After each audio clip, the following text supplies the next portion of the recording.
guys, welcome back. We are just feeding the rest of our chameleons. Trying to get a little bit calcium. I lost my little calcium scoop. We only got 2 more chameleons to feed. We just got done watering. Feeding all of these. You can see all the crickets in the cages. And then we got more crickets right here to unbox. I think we got 10,000 right there, which it's not even necessary anymore because I got rid of just about all of these chameleons in these cages. I think I'm getting like 30 more next weekend. This breeder, I asked her, the one that's retiring, I asked if she would split them up in shipments and I'll pay the shipping just because I don't have the room for 100 other chameleons. So she's splitting up the number of chameleons I get. I think I'm able to take 12, 13, plus 16 on the other side. I'm able to take like 30 more chameleons next week. And I think I'll be getting maybe 30 more next week. Guys, I really got to start reading things before I buy them. So we wanted to put the gecko down, the crested gecko down there, the turtle up here, and no, the enclosures aren't done. We're still getting all the stuff for him, and we're gonna put the snake right here. We wanted to put the snake right here, but he's in a 40-gallon, and that wouldn't fit in here. So we went ahead and went to PetSmart and bought this, but it doesn't have a lid. And that's, if you guys know anything about snakes or ball pythons, they need a lid or they'll get out. So we got this to fit down there. So I bought this for, I don't know, we're probably gonna put some fish in here or something. But I'm gonna go back tomorrow and get another tank so I can put right here for the snake. For now, we have the snake right by my bed on my dresser. So she's a female. Her name is Cinderella. She is super, super cute. Just a nice little het pied ball python. Keep it traditional and classic. But I think she was going for some water, so put her back by her little water bowl. But that's where she's gonna stay for now until we get her cage. I don't know, maybe I'll keep her here. Maybe it'll be nice to have a little Cinderella sleeping next to me at nighttime. Get to look over and see her looking at me, wanting to eat me.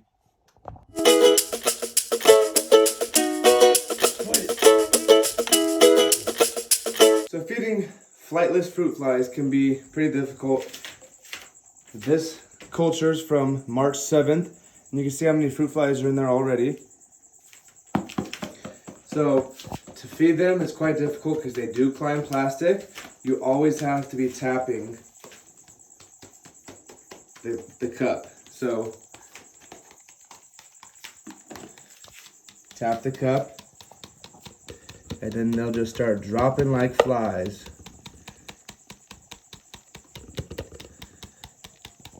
That should be good.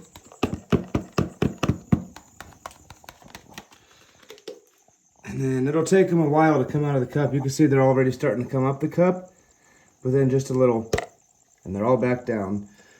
Then you take a little bit of calcium.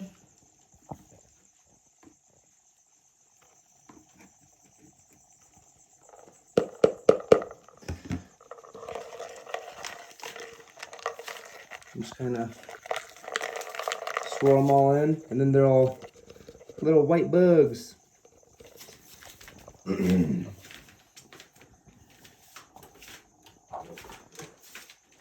Just tap them in, make sure they're all in, and now you see a bunch of white dots starting to go up the leaves.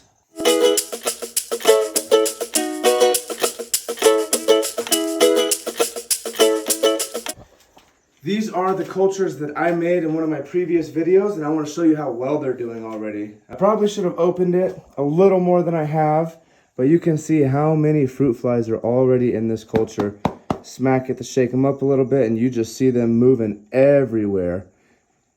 And like, remember, I mean, this culture, you guys watched me do it maybe 2 weeks ago, and we started out with maybe 20 to 50, I don't really remember. But there's probably 500 in here.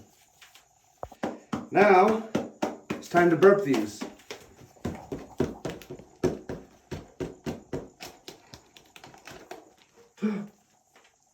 The cricket fell out of the box. I hate bugs. Ooh, that lid was off.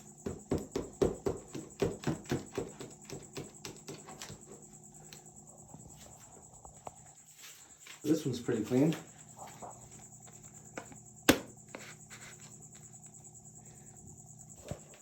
Ow!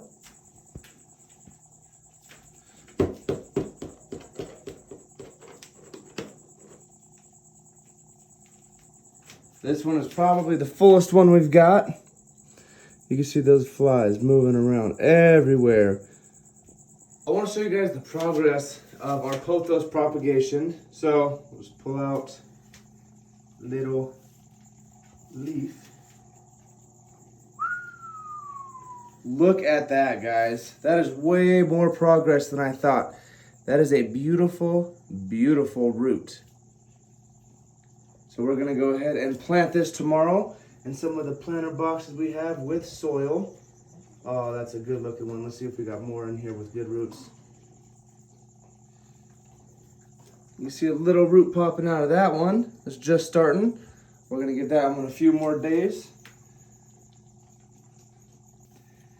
The plant that we got from Tzatziki Naturals, one of my friends at an expo, it started off with 2 stems.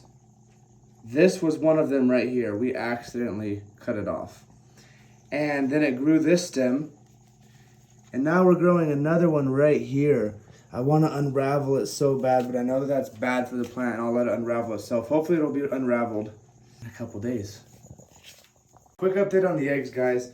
Toadette and Baby Mario's eggs. Toadette is right here and she's doing great. She's eating again. She had a lot of hornworms and dubia roaches and just big bugs that she normally doesn't get. She got a couple super worms. I usually give those to my females after they lay. But she's doing great and she's already pink again.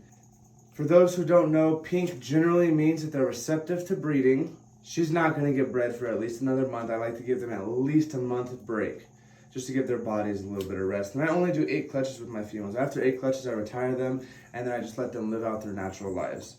So her eggs are doing great, Toadette's doing great, and Baby Mario's doing great as well. I've had people ask me what kind of branches I use in my enclosure.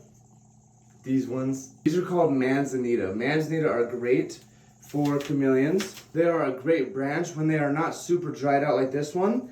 You're able to bend them and shape them to your cage a little bit.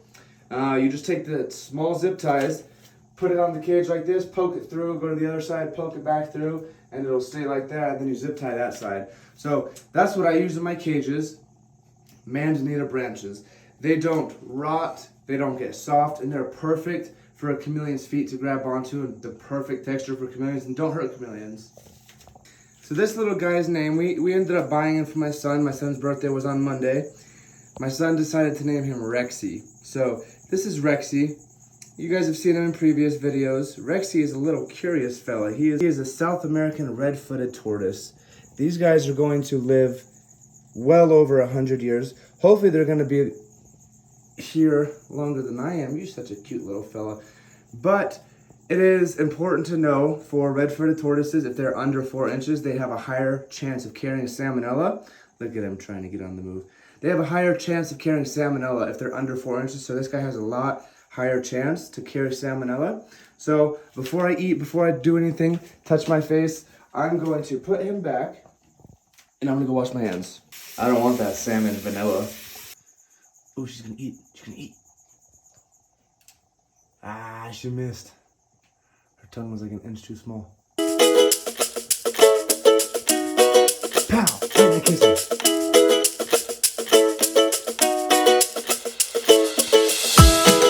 This room, the way it's done with all of this reflective insulation, I did it myself. It's not professionally done by any means. So I do plan on getting this room redone again after I move all the chameleons out. So like I said in one of my very first videos, I plan on getting a 40-foot long shed. Not a shed, it's basically like a granny flat in the backyard. We're going to put all the chameleons in there. They're going to be in giant enclosures. This room, we have some plans to basically build shelves along the walls, and we're gonna be housing, blue iguanas, frilled dragons. Definitely gonna get a Brazilian rainbow boa, green tree python, emerald tree boa. We're gonna get some beautiful looking things. Of course, some bearded dragons. some regular, everyday, normal reptiles, especially some beginner reptiles. We're going to have so many reptiles in here, and I'm super excited to see what that's going to look like. This door right here is our garage door. We are also going to get our entire garage professionally insulated, floor, walls, and ceiling, and we are going to use the garage to breed bugs. Ugh. We're going to be breeding crickets, bean beetles, fruit flies, basic mealworms, superworms, basically anything that any of our reptiles here at Kristophers Khameleons are going to be eating, we're going to be breeding in the garage. We're going to have giant breeding racks and unfortunately be breeding all of these bugs. Also going to be breeding mice and rats and stuff like that in there too, for the snakes, of course. But if we want to continue to do this and not be spending $5,000 a week on bugs and mice, we're going to have to start breeding it ourselves. So that's what we're going to do here. We're going to start breeding it ourselves, and we're probably going to end up having to hire an employee to help me do this because I don't want to touch these bugs every day. That's it for this one, guys. I hope you enjoyed it. If you like this content, make sure to give it a thumbs up, click that bell, turn on post notifications, and make sure you subscribe to stay up with our latest content and following Kristophers Khameleons and seeing where our reptile journey goes. But we'll see you next time, guys.